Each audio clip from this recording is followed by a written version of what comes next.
World of Trucks is being brought to you by Stainless Steel Brakes, performance brakes built right by Stainless Steel Brakes, and by Lund. Get the look.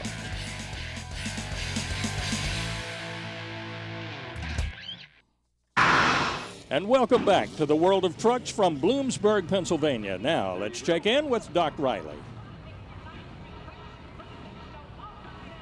One of the hallmarks of the Jamboree, vendors, sponsors, new products on display, and of course Rancho never lets you down. For years they've been supporting the Jamborees with their RS 9000 shocks. And I'll tell you one thing, Rancho is always on top of the game. Shane, it looks like you guys have taken another step up here. What do you got? Well, we have the new coilover. It's a 9-way adjustable with a remote reservoir. 9-way adjustable. Now that could be important. Some guys want to take it apart, put shims in it and everything else. You're telling me with the twist of a knob I can kind of change the application? Absolutely. If you're off-road, you can dial it down to 1, make it nice and soft, or you can dial it all the way up to 9 without taking the shock apart. Now people are going to start seeing this Pro Series shock combination right here. Tell me a little specifically about it. How much travel do you have? What's all the details? Well, we have 2 different shocks that are out. One's a 36-inch shock. That's 36 inches overall, and we have about a 15 inches of travel. The second one's going to be a 32-inch shock, and it's going to have about 14 inches of travel. Applications for this? Seems pretty wide open if you got a big lifted truck. Absolutely. Actually, we're going after the buggy market, the rock crawling market, the Jeep market with this. Well, and what about installation on one of these situations? Is the same as easy as it was with the Rancho, other Rancho shocks? Absolutely. Most of it's going to be custom fab work and all that, but the application is just like any of the other shocks. What if I need to change spring rates or anything else? Can I do that? Absolutely. We have 5 different spring rates.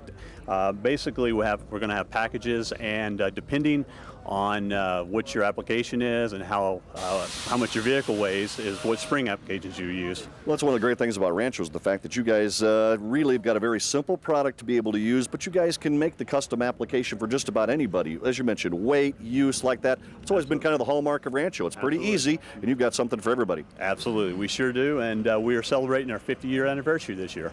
Well, 50 years. You know that Rancho's doing everything right.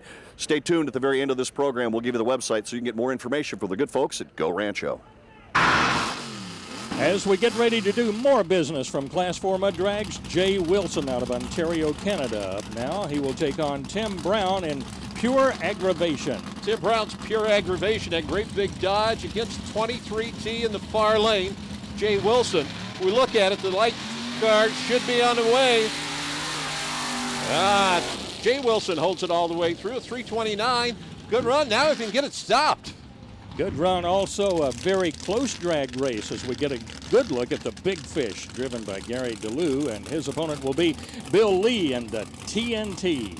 Gary DeLue, the Big Fish Ford, lots of horsepower, great setup. Here's somebody that can shoot for that lead, trying to chase the Magician. Both machines with the wings on the top. And whoa!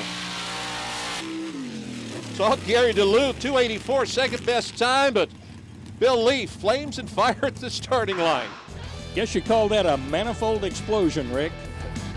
It definitely is. We're going to get an up-close look at it on the replay. The lane closest to you leaves the line, and you can see the backfire as it exploded that air filter in the flames. Well, TNT exploded just like the name, but definitely not what he wanted.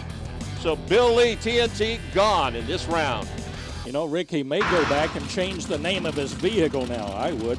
Lisa Drury and Dance on Air is up next against Brian Sears and the Mudhopper. That Mudhopper, longtime competitor, right set up to challenge the Magician. Lisa Drury, the only woman in the class, always finishing near the top. Not this time. Brian Sears at 2.80, moving him up to number 2. And a good run. Mike Schiffley now and over the top. He will come up against Tom Davis in the Split Personality. Split Personality, that's the yellow Chevrolet, but that T in the near lane. Shifley over the top. Oh, almost 277. Only good enough for the number 2 spot and a long rollout. Let's go down and check in with Doc Riley.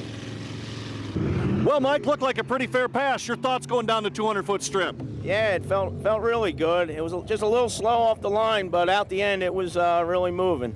You're skating around it all. Looked like some guys have really have to work the wheel a little bit. Yeah, out at the end there I had a little, but it felt like a good pass. It's just, I'd say I got another shot at it. We'll give it another try. It's 2:77, by the way. Yeah, that was a decent time. I mean, I got to catch up to Keith there with that 2.6 in the 2.6s, but we're going to try. And that'll bring up Jim Craig from Feeding Hills, Massachusetts, coming up against Larry Jocelyn. Jim Craig, that full-bodied Ford, and another Fiat altered this time, and neither one of them looked like a good pass. Both of them fairly slow. Jocelyn, a 4-second run, not going to help him at all. Stay with us. More coming your way on World of Trucks from Bloomsburg.